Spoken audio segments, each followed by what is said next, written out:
আসসালামু আলাইকুম ভিউয়ার্স, কেমন আছেন? আশা করি আল্লাহর রহমতে সবাই ভালো আছেন। ভিউয়ার্স, আজকে আমি আপনাদের সাথে আলোচনা করব সমাজতন্ত্র, পুঁজিবাদ এবং ইসলামিক অর্থব্যবস্থায় আয়ের বন্টন প্রণালী নিয়ে। Income distribution in Islam, capitalism and socialism. চলুন সময় নষ্ট না করে আমরা মূল আলোচনায় ফিরে যাই। প্রথমেই পুঁজিবাদ। পুঁজিবাদী অর্থব্যবস্থার মধ্যে সবচেয়ে যেই ধরনের ফিচারগুলো রয়েছে, পুঁজিবাদী অর্থব্যবস্থার যে বৈশিষ্ট্যগুলো রয়েছে সেগুলোর মধ্যে অন্যতম বৈশিষ্ট্য হচ্ছে ব্যক্তি স্বাধীনতা। পুঁজিবাদী অর্থব্যবস্থায় একজন ব্যক্তি উৎপাদনের ক্ষেত্রে এবং ব্যবসায়িক ক্ষেত্রে সে স্বাধীন থাকে। সেখানে রাষ্ট্রীয় কোনো হস্তক্ষেপ বা ইন্টারভেনশন থাকে না। একজন ব্যক্তি চাইলে যে কোনো পণ্য সে উৎপাদন করতে পারে এবং সেটি মার্কেটে বাজারজাত করতে পারে। সেক্ষেত্রে কোনো বিধিনিষেধ রাষ্ট্র কর্তৃক আরোপিত হয় না। পুঁজিবাদী অর্থব্যবস্থার আরেকটি অন্যতম বৈশিষ্ট্য হচ্ছে মুক্তবাজার অর্থনীতি। বাজার ব্যবস্থা হবে মুক্ত, এখানে রাষ্ট্রীয় কোনো হস্তক্ষেপ থাকবে না এবং এই মুক্ত বাজার অর্থনীতি পরিচালিত হবে যেই নীতির মাধ্যমে, সেটি হচ্ছে চাহিদা যোগান নীতি, চাহিদা যোগান তত্ত্ব। ডিমান্ড সাপ্লাই প্রিন্সিপালের ভিত্তিতে এই মুক্ত বাজার অর্থনীতি পরিচালিত হবে। চাহিদা যোগান নীতি কি? সেটা হচ্ছে চাহিদা যোগান নীতির যে মূল যে কথা বা মূল যে মেসেজ, সেটা হচ্ছে যে যদি চাহিদা কম থাকে এবং সাপ্লাই বেশি থাকে তাহলে মূল্য নির্ধারিত হবে সেভাবেই যে মূল্যটা কম হবে। চাহিদার উপর ডিপেন্ড করে এবং চাহিদা এবং সাপ্লাইয়ের উপর ডিপেন্ড করেই যারা উৎপাদক রয়েছে তারা উৎপাদন করবেন এবং মূল্যটাও নির্ধারিত হবে চাহিদা এবং যোগানের ভিত্তিতে।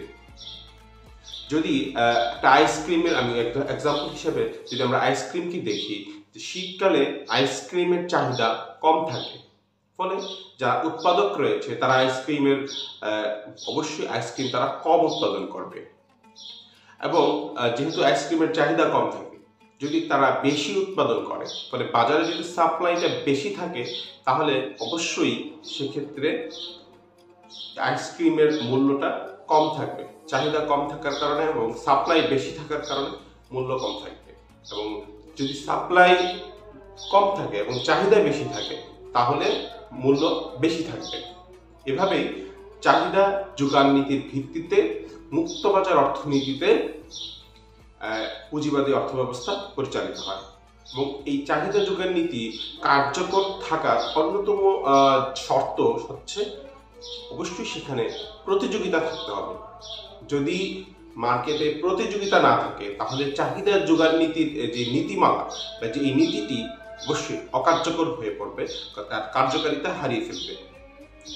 আয়ের বন্টন প্রণালী, আয়ের যে বন্টন প্রণালী সেটা হচ্ছে যে আমাদেরকে যখন আমরা পুঁজিবাদী অর্থব্যবস্থায় বন্টন প্রণালীতে দেখব, তাদের আয়ের যে বন্টন সেটা দেখতে গেলে আমাদেরকে জানতে হবে যে উৎপাদনের উপকরণগুলো কি কি। উৎপাদনের উপকরণ আমরা জানি যে উৎপাদনের উপকরণ রয়েছে চারটি। এক হচ্ছে জমি, তারপরে হচ্ছে শ্রম, তারপরে হচ্ছে পুঁজি বা ক্যাপিটাল এবং সর্বশেষ উদ্যোক্তা বা এন্টারপ্রেনিয়রশিপ। এই উৎপাদনের উপকরণের ভিত্তিতে আয়ের বন্টন প্রণালীটি প্রণীত হয়। এখানে যিনি জমি দিচ্ছেন তাকে জমির ভাড়া দেওয়া হয় এবং যিনি শ্রম দিচ্ছেন তাকে মজুরি দেওয়া হয় এবং যিনি পুঁজি দিচ্ছেন পুঁজিবাদী অর্থব্যবস্থায় তিনি পাচ্ছেন সুদ এবং যিনি উদ্যোক্তা তিনি লাভ কিংবা লোকসান, অর্থাৎ এই উপরে তিনটি দেওয়ার পরে ভাড়া, মজুরি এবং সুদ দেওয়ার পরে যে অংশটি বাকি থাকে সে অংশটি পাবেন উদ্যোক্তা। এই হলো পুঁজিবাদী অর্থব্যবস্থা।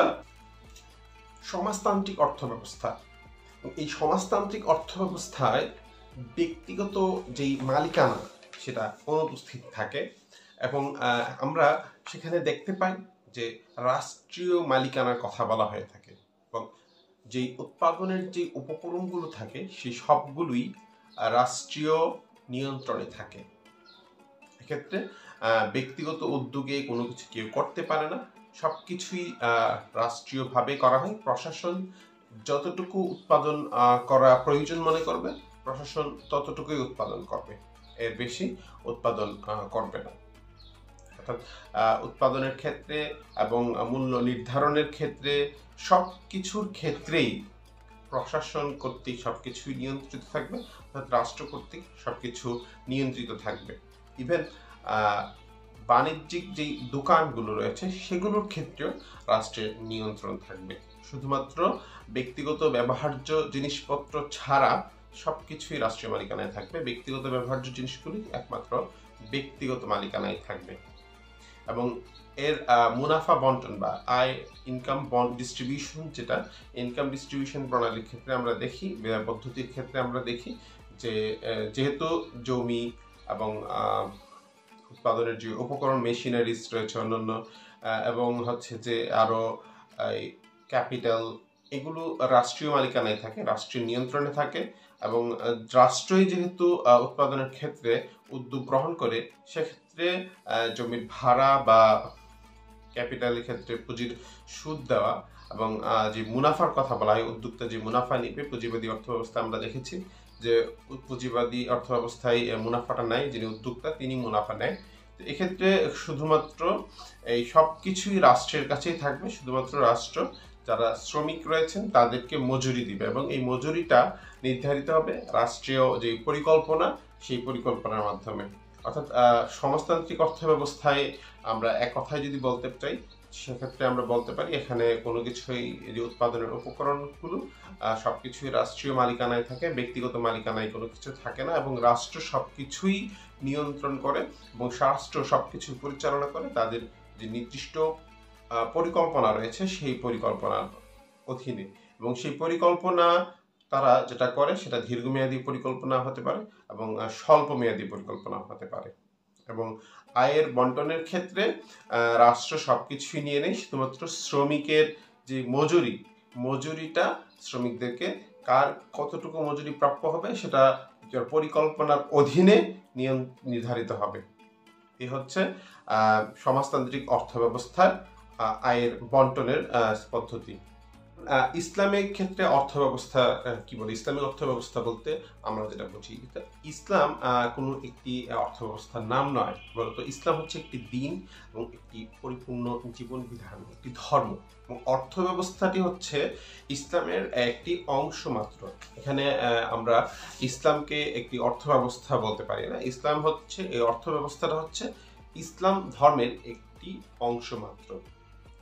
সেখানে ইসলামের অর্থব্যবস্থার ক্ষেত্রে অর্থব্যবস্থায় কি বলে? ইসলামী অর্থব্যবস্থায় চাহিদা যোগানের যে প্রাকৃতিক নিয়ম, সেই প্রাকৃতিক নিয়মটি ইসলামী অর্থব্যবস্থায় স্বীকৃত। এবং ইসলামী অর্থব্যবস্থায় প্রতিযোগিতাপূর্ণ বাজার ব্যবস্থায় চাহিদা যোগানের ভিত্তিতে মূল্য নির্ধারিত হবে। এই যে ধারণাটি, এই ধারণাটি ইসলামও স্বীকৃত।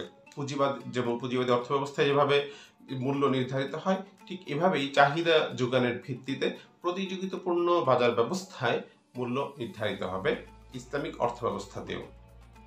এবং রাসূলুল্লাহ সাল্লাল্লাহু আলাইহি সাল্লাম যারা বলেছেন যে যারা গ্রাম থেকে শহরে এসে পণ্য বিক্রয় করতে আসে তাদের থেকে যেন তৃতীয় পক্ষ, গ্রাম থেকে যারা আসে তাদের থেকে যেন পণ্য ক্রয় না করে। এবং পণ্য দেখা গেছে তৃতীয় পক্ষ যদি পণ্য ক্রয় করে, এক্ষেত্রে তারা যে পণ্য রয়েছে পণ্যগুলো গুদামজাত করে রাখবে, স্টক করে রাখবে এবং একটি কৃত্রিম সংকট তৈরি করে মূল্য বাড়িয়ে দেয়। এই কাজটি করতে রাসূলুল্লাহ সাল্লাল্লাহু আলাইহি সাল্লাম নিষেধ করেছেন।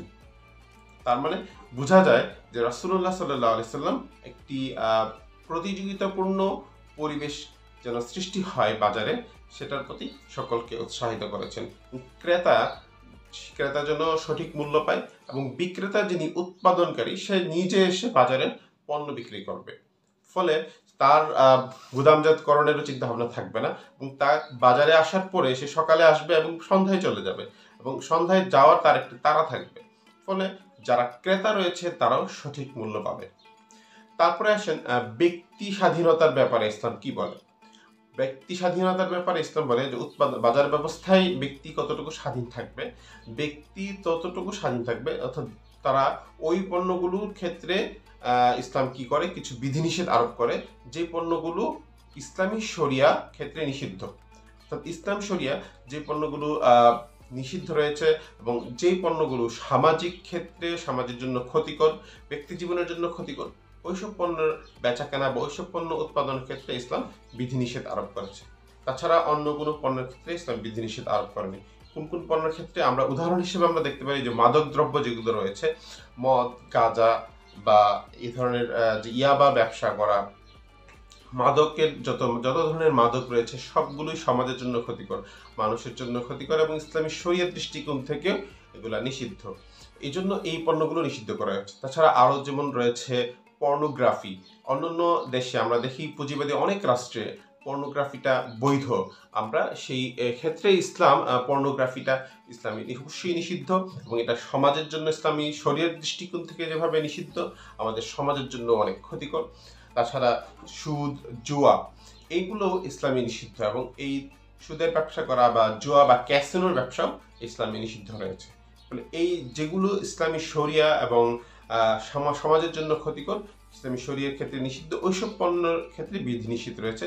এছাড়া অন্য যে কোনো বৈধ পণ্য ব্যবসা বাণিজ্য করার ক্ষেত্রে ব্যক্তি মালিকানার ক্ষেত্রে স্বাধীনতা দেওয়া হয়েছে। এবং আয়ের বন্টনের ক্ষেত্রে ইসলাম কিভাবে আয় বা ইনকাম ডিস্ট্রিবিউশন করে, সেটা হচ্ছে জমি যার তাকে অবশ্যই ভাড়া দিতে হবে, ভাড়াটি অবশ্যই নির্ধারিত থাকবে এবং জমির তার ভাড়া পাবে এবং যিনি শ্রম দিচ্ছেন, যিনি শ্রমিক, তিনি মজুরি পাবেন। এবং এক্ষেত্রে আর পুঁজিপতি আর উদ্যোক্তা বাকি রয়ে গেছে, পুঁজিপতি আর উদ্যোক্তা। এক্ষেত্রে পুঁজিপতি এবং উদ্যোক্তা তারা যেটা লাভ হবে ভূমির ভাড়া এবং শ্রমিকের মজুরি দেওয়ার পরে যে অংশটি বাকি থাকবে সেই অংশটি পুঁজিপতি এবং উদ্যোক্তা তাদের চুক্তি মোতাবেক সেটা ভাগাভাগি করে নেবে। অর্থাৎ পুঁজিপতি যদি লাভ হয় তাহলে পুঁজিপতিও লাভ পাবে, আর যদি লোকসান হয় তাহলে পুঁজিপতি এবং উদ্যোক্তা দুজনেই লোকসানের সম্মুখীন হবে। এখানে পুঁজিবাদী অর্থব্যবস্থায় ক্ষেত্রে ইসলামের যে পার্থক্যটা সেটা হচ্ছে, পুঁজিবাদী অর্থব্যবস্থায় যিনি পুঁজি দিচ্ছেন তিনি সুদ পাচ্ছেন, সেটা নির্ধারিত হারে সুদ পাচ্ছেন।